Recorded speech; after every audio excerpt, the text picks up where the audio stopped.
चालू हो गया यहाँ से। उत्तल दर्पण द्वारा प्रतिबिंब का बनना, प्रतिबिंब का formation of image by convex mirror, formation of image by convex mirror.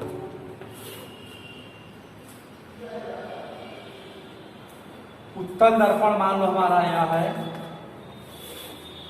अंदर का तल क्या किया गया है, हाँ उसको रंग दिया गया है।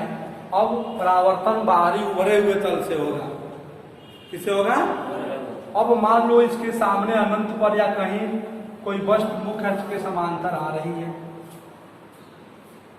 मुख्य अक्ष के, तो यह मुख्य अक्ष के समांतर जब प्रकाश किरणें आती हैं, चाहे अवतल हो या उत्तल हो, हमेशा किससे होकर गुजरेंगी? मुख्य फोकस। कहां से? मुख्य फोकस से। तो यह मुख्य फोकस से आती हुई प्रतीत होती है, इस डैश डैश अंदर। ठीक है। अब इसका मतलब ये हुआ इसका प्रतिबिंब कहां बनेगा? दर्पण के पीछे। दर्पण का परावर्तक पृष्ठ है ना, उत्तल उत्तल है, उत्तल दर्पण है, परावर्तक पृष्ठ है बाहर का। तो इसके पीछे जब प्रतिबिंब बनेगा तो कैसा प्रतिबिंब होता है? आभासी प्रतिबिंब यहां बनेगा, आभासी प्रतिबिंब। ठीक है। इसका मतलब ये हुआ कि जितने भी प्रतिबिंब उत्तल दर्पण द्वारा बनता है सभी कैसा होता है? आभासी प्रतिबिंब होता है। उसको लिखो पहले। उत्तल दर्पण के सामने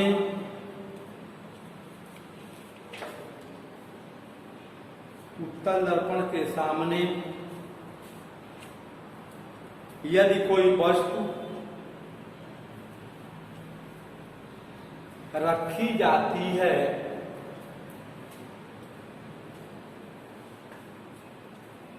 तो उससे चलने वाली प्रकाश किरणें, उससे चलने वाली प्रकाश किरणें जो मुख्य अक्ष के समांतर चलती हैं, जो मुख्य अक्ष के समांतर चलती हैं,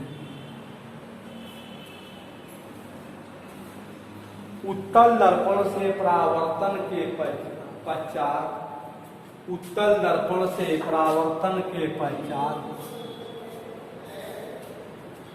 मुख्य फोकस से आती हुई प्रतीत होती हैं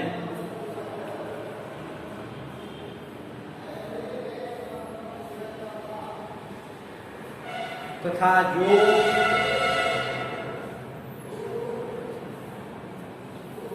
जो किरण वक्रता केंद्र तथा जो किरण वक्रता केंद्र तथा जो किरण वक्रता केंद्र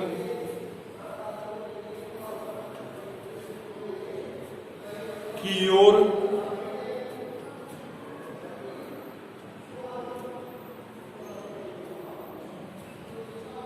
खींची जाती है वह दर्पण पर अभिलंबवत, वह दर्पण पर अभिलंबवत, वह दर्पण पर अभिलंबवत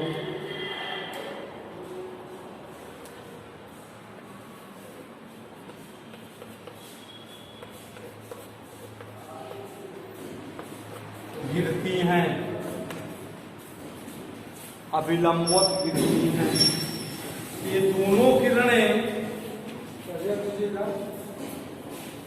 ये दोनों किरणें उत्तल दर्पण से परावर्तित होकर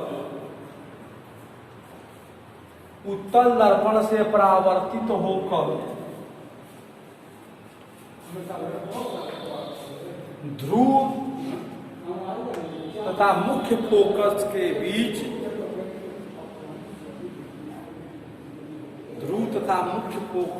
बीच जिस बिंदु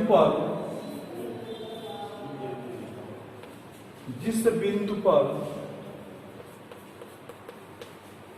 मिलती हुई प्रतीत होती हैं,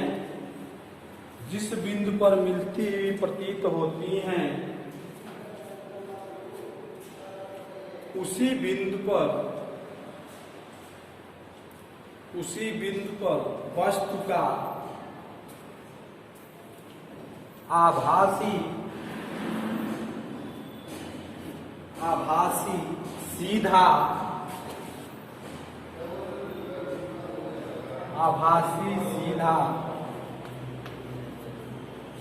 तथा वस्तु से छोटा प्रतिबिंब बनता है जिसका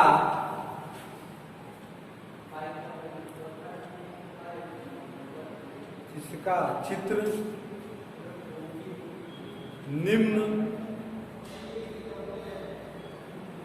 निम्नवत दर्शाया गया है।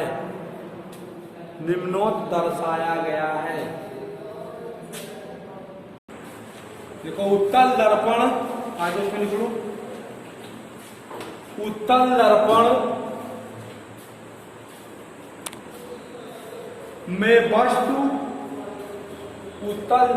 में वस्तु की प्रत्येक स्थिति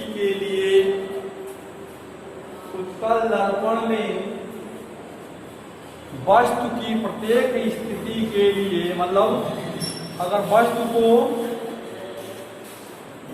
दर्पण के सामने कहीं भी रखा जाए, उत्तल दर्पण के सामने, तो प्रत्येक स्थिति के लिए मतलब यहाँ रखें जब इकट्ठा करें तो कहीं भी प्रत्येक स्थिति के लिए प्रतिबिंब हमेशा आभासी सीधा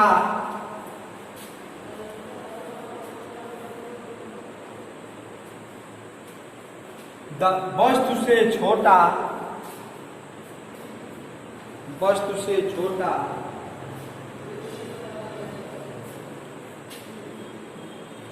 दर्पण के पीछे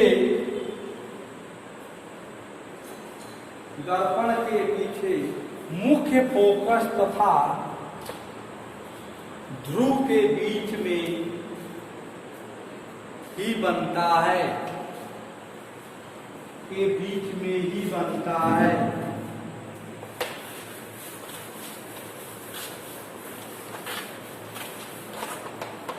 अब तुम लोग इसमें दिया हुआ है दर्पणों द्वारा वस्तु की विभिन्न स्थितियों में प्रतिबिंब का बनना। हेडिंग डाल दो, दर्पणों द्वारा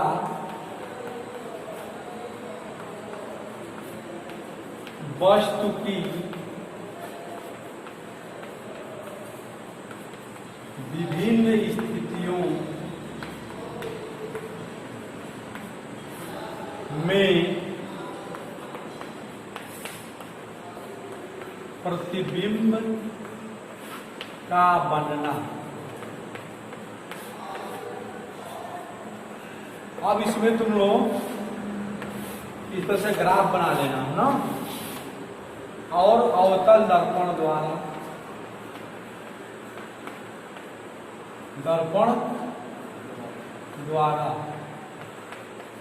अब फर्स्ट सेकेंड थर्ड इसमें बुक में दिया है।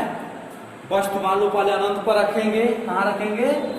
वस्तु अनंत पर रखेंगे तो उसका प्रतिबिंब की स्थिति करेंगे, प्रतिबिंब की स्थिति, ठीक है, फोकस पर बनेगी। फिर अनंत था वक्रता केंद्र के बीच रखेंगे तो फोकस तथा वक्रता केंद्र के बीच बनेगा। जब वस्तु को दूसरे पर अनंत तथा वक्रता केंद्र के बीच, तो जैसे मान लो यह उत्तल दर्पण हमारा है, ठीक है, और यहाँ हम वस्तु को मान लो यह अनंत है और ये वक्रता केंद्र है और ये फोकस है। ध्यान देना, तो जैसे ही वस्तु अनंत पर रखी गई है तो उसका तो प्रतिबिंब फोकस पर बन रहा है, लेकिन जैसे से वस्तु कहाँ आ रही है, वक्रता केंद्र की ओर आएगी, मीन्स अनंत तथा वक्रता केंद्र के बीच, तो प्रतिबिंब यहाँ से इधर जाएगा। वास्तविक प्रतिबिंब फोकस और वक्रता केंद्र के बीच में बनेगा इस तरह से, ठीक है। लेकिन जो किरण वक्रता, अब यहाँ से वस्तु को इधर कर प्रतिबिंब इधर जा रहा है, अब वस्तु को हम वक्रता केंद्र पर रख दिए तो प्रतिबिंब क्या बनेगा, वक्रता केंद्र पर ही बनेगा। फिर ये उल्टा बनेगा इस तरह से, फोकस होकर चला जाएगा। और अब वक्रता केंद्र और फोकस के बीच वस्तु रखेंगे तब अनंत की ओर जाएगा, इधर आगे बढ़ेगा। लेकिन जैसे ही फोकस पर रख दिए तो कहाँ बनेगा, कहाँ बनेगा। लेकिन ध्रुव और फोकस के बीच में रख दिए तब कहाँ बनेगा, उत्तल दर्पण द्वारा।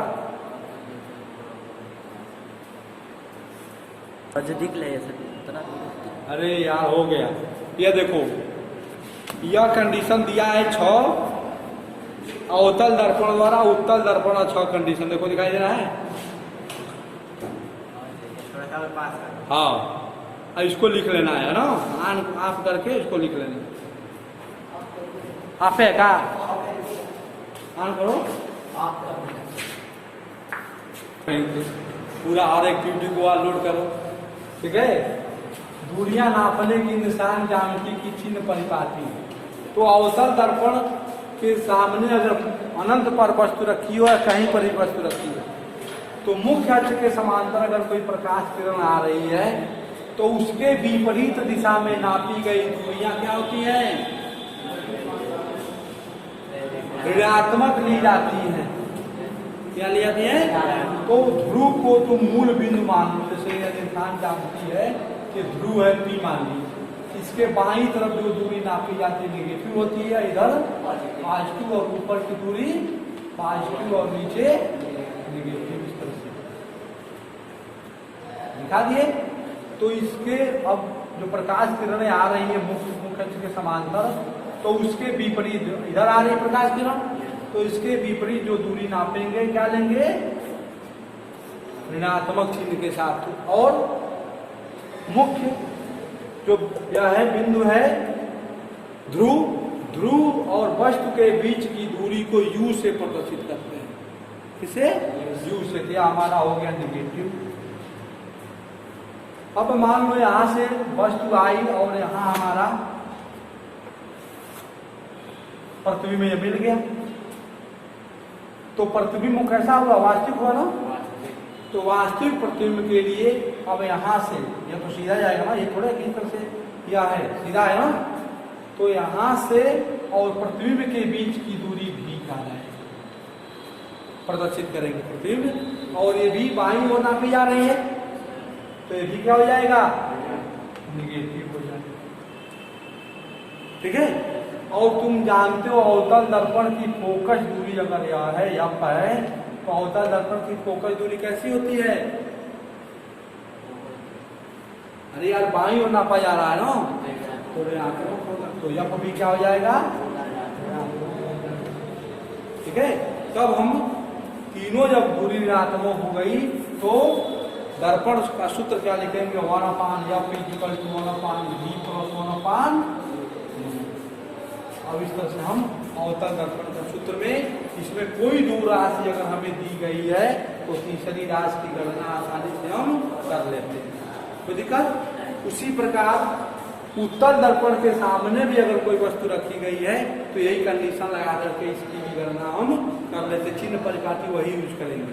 अब देखो, अगर मान लो यहाँ से वो अवतल दर्पण द्वारा आभासी प्रतिबिंब स्थल से बन गया, तो उस स्थिति में भी का मान क्या हो जाएगा? आभासी के लिए धनात्मक ले लेंगे। तब इसमें यह हमारा क्या हो जाएगा? धनात्मक हो जाएगा, और सब क्या होगा? ऋणात्मक। कोई दिक्कत? लेकिन सूत्र यही हम यूज करेंगे दोनों स्थितियों में, ठीक है। अब जो जो कंडीशन आएगा वो हम यूज करेंगे, उसको और वो कल बंद करते फाइनल। हाँ।